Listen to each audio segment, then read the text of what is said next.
Well, I was already amazed that BSD had made it 15 years by the time that it got spun out and got picked up by FreeBSD, NetBSD, and OpenBSD. And then with the lawsuit, I figured, well, that was the end of that. And so, how long could it possibly last? But it made it through all of those initial humps. And after that, I was sort of like, well, maybe we'll get 10 years out of it. Because then, by then, Linux will have taken over the world and no one will care anymore. But in fact, that didn't happen. It continued to just keep going. And the foundation got started, which started providing stable funding for it. So it's like, well, this thing might have some legs. So now that it's gotten to 30, it's like, it's almost a foregone conclusion, that it's just going to keep going. And so that, in that sense, it's good. The other thing was that most software has a 3 to 5 year lifetime. And so the fact that software that I wrote 40 years ago, is still going strong and is delivering Netflix films, all around the world, among other things, is very amazing.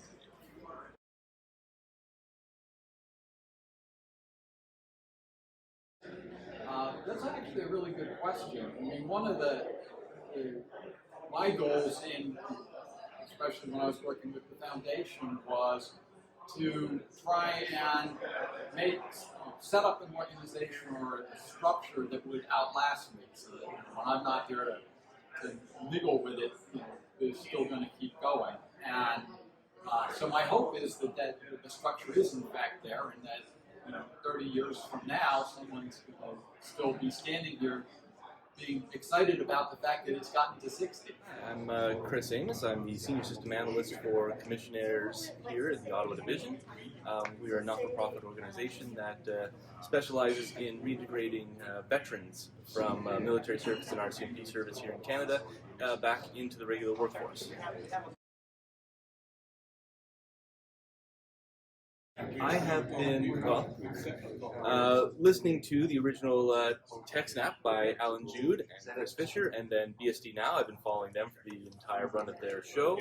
I started listening and getting into the FreeBSD and listening to storage and ZFS, and then started purchasing my own and building my own ZFS arrays at home for my own storage, which then grew into several arrays I have at home and at our business. Going into FreeBSD, we have several pfSense boxes running our firewalls here and there, and large TrueNAS servers running some of our VM infrastructure, and our large storage array for our backup infrastructure as well.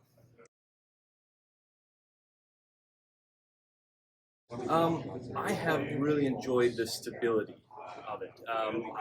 Most of my job is Windows on the desktop and some other Microsoft products. I found the FreeBSD to be exceptionally stable. I have never had a problem so far in the probably 7 or 8 years that the units that we have been deployed. The software itself has been very easily upgradable with no persistent hiccups, no errors, or even regressions. So it's been very good for me. I'm a FreeBSD committer. I also serve on the core team, and I'm working as a freelancer with primarily with Clara. So it's actually a funny story. So a friend of mine was looking for internships after our first year of college, and he went to a job fair, and he found a company that was using FreeBSD, and they told us that we have some internships, but perhaps it's like too early for you or something. But we are also GSOC mentors, so perhaps you'd like to do that. And we will be mentoring you for FreeBSD. So if it's interesting for you, why don't you come to our office? We can talk about it. And it sounded amazing because operating systems were something we wanted to do.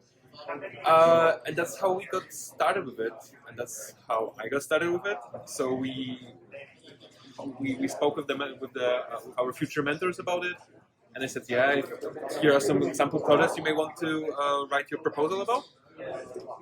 And yeah, and then after GSOC, I kind of stuck with the community because it was nice. I think it also allowed me to learn a lot in a very short period of time. I think without the FreeBSD community, I wouldn't be able to have the kind of expertise of operating systems I have now.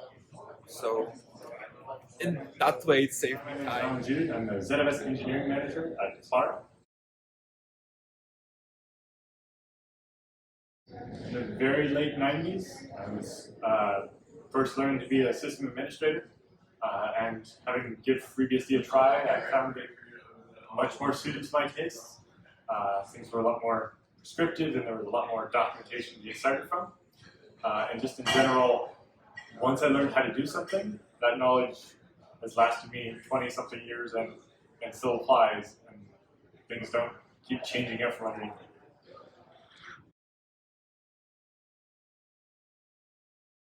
I use FreeBSD for a lot of things. Most importantly is for storage. It's always been my big thing. And so even just in my house at home, there's about 800 terabytes of storage. And so I use a lot of ZFS and FreeBSD, which combine very well together.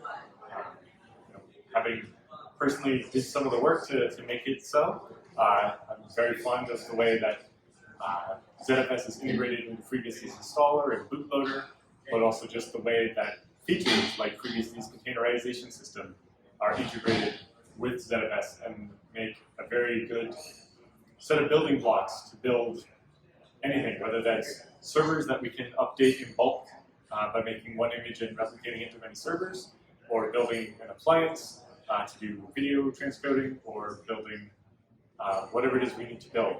FreeBSD provides the toolkit we need to start with a trusted operating system and build whatever our application needs.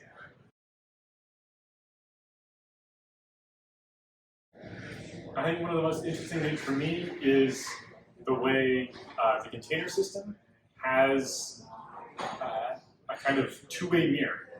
So when you're inside of a container doing something, you can only see what's inside the container.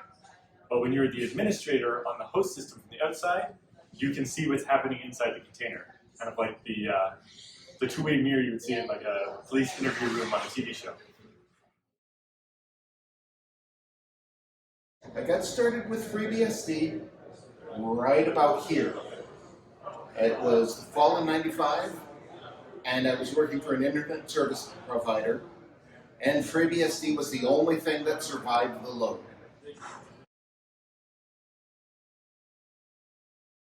I run web servers and database servers with it, and it just works.